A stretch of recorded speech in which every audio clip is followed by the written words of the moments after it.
I'm Dr. Sandy O'Sullivan. I'm a Wiradjuri woman and I lead the creative industries area of the graduate school. I work there as a supervisor and I'm also the director of the Centre for Collaborative First Nations Research. I have a few master's candidates that I work with, but I supervise a number of PhD candidates, both across the creative industries area and also education. We often work across more than one area.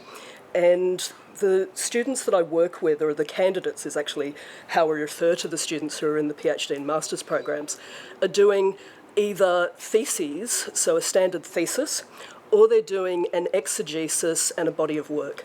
The creative PhD has this exegesis and body of work as a part of it, and a standard thesis or a standard dissemination is in this thesis form. It might be 70 to 90,000 words. It's a standard, looks a lot like a book. Often it's going out and doing research, coming back and reporting on it, analysing it and creating something that's new. With the creative component, it's sometimes exhibition, it's sometimes performance, it can be creative writing, it can be a work that's generated across a period of time, and then the exegesis part of it is the theory part. And one of the most exciting things about working across that creative industries area is that you end up with some really interesting products that matter to the communities, you know, where it can be disseminated back, people can come and see it. Often with a thesis, though we hope this never happens with our theses either, but often with a thesis, it sits on a shelf, people don't see it again.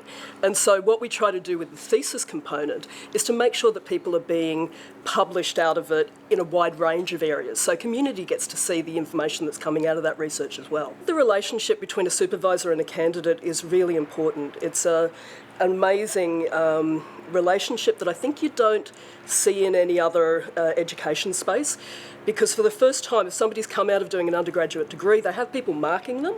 They have people who are looking over the work and working out whether it hits a standard, and they're doing it regularly. Whereas with a supervisor, you've got a whole range of other people who are going to examine it at the end, but your supervisor is there with you on a journey. What they're doing is helping you and coaching you into really understanding what needs to happen and what work you need to do to be able to realise your vision. Yeah.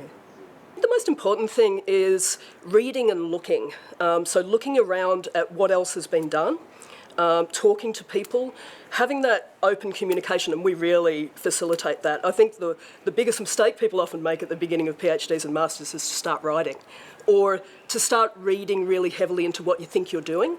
But people change, they change all the time, and so it's just good to read really widely and then decide on exactly what you're going to do.